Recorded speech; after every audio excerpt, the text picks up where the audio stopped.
We've all been there. You ask your child to do something, and you feel like you're talking to a brick wall.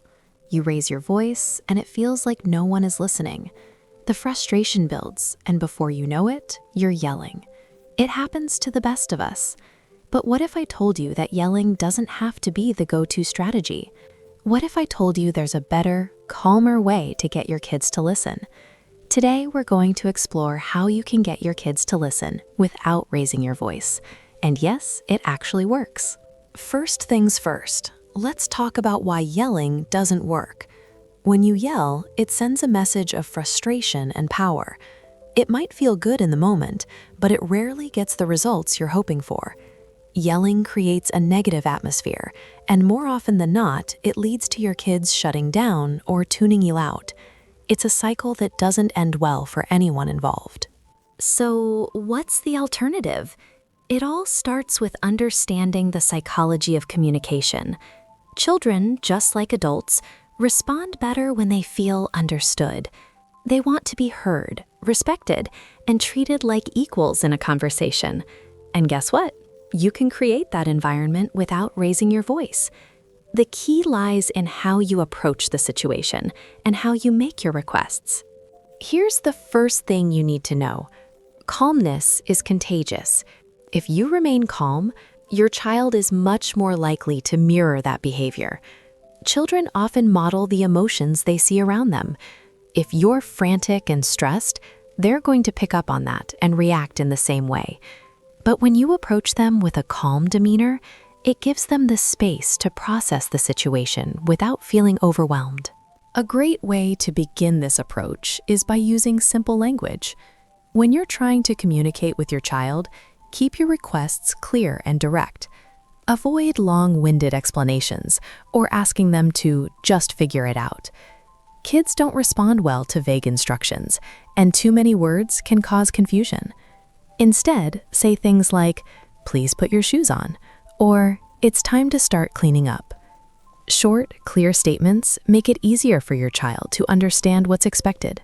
Next, make sure you're using positive reinforcement rather than focusing on what they're doing wrong.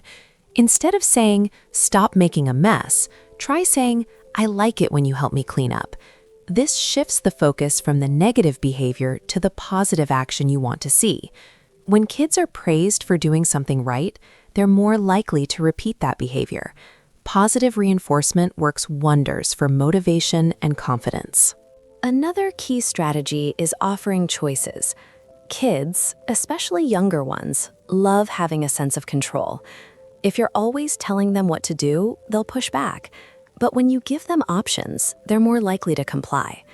For example, instead of saying, "Put on your jacket now," you can say, "Would you like to wear the red jacket or the blue one?"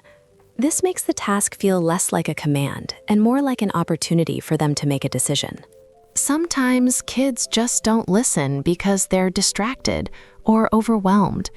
In these cases, it's important to get their attention first before making a request. A simple way to do this is by gently touching their shoulder or calling their name to make eye contact. When you have their attention, they're much more likely to process what you're saying and respond accordingly. Now, let's talk about consistency. One of the biggest reasons kids don't listen is because the rules aren't always clear. If one day they're allowed to stay up late and the next day they're not, it creates confusion. Consistency helps your child understand what's expected, and it provides a sense of security. If you say, "It's time for bed," make sure you stick to that. Kids thrive on routine, and when they know what to expect, they're more likely to listen. It's also helpful to set clear boundaries. Kids need to understand that there are certain limits they can't cross. Boundaries are about creating a safe environment where your child can thrive, and they need to know that those boundaries are non-negotiable. But setting boundaries doesn't have to be harsh. You can say, "We don't hit," or "It's not okay to shout at others." By being firm but gentle, you help your child learn respect and self-discipline. Now, let's talk about natural consequences. Sometimes the best way to teach a lesson is to allow kids to experience the natural outcome of their behavior. If they refuse to put on their jacket when it's cold outside, let them feel the chill for a few minutes. If they don't pick up their toys, let the mess be there until they're ready to clean up. Natural consequences give your child the opportunity to learn from their actions without you having to intervene or lecture them. But of course, it's important to stay patient throughout this process. Kids don't always get it right the first time, and they need time to understand what's expected of them. That's where your role as a parent comes in, guiding them through these moments and reinforcing the positive behaviors you want to see. It's not always easy, but with consistency, patience, and understanding, you'll notice big improvements. One of the most powerful tools you can use in communication is active listening. This means really paying attention to what your child is saying, even when it's not what you want to hear. Acknowledge their feelings and give them the space to express themselves. When children feel heard, they're more likely to listen to you in return. It creates a two-way street of respect and understanding. Active listening and modeling behavior are essential. Kids learn a lot from watching you. If you want them to speak respectfully, you have to show them how it's done. Use polite language, remain calm in stressful situations. The more your child will adopt it in their own interactions. It's also important to recognize that discipline isn't just about punishment, it's about teaching. Instead of yelling when your child misbehaves, try to approach the situation with curiosity and understanding. Ask yourself, what is my child trying to communicate? Sometimes bad behavior is a result of unmet needs or frustrations. By addressing the root cause, you can prevent the same behavior from happening again. Connection is powerful. Kids listen when they feel connected to you.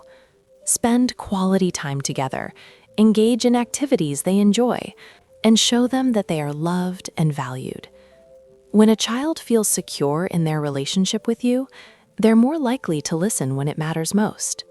So there you have it. The next time you find yourself on the verge of yelling, take a deep breath and remember these strategies.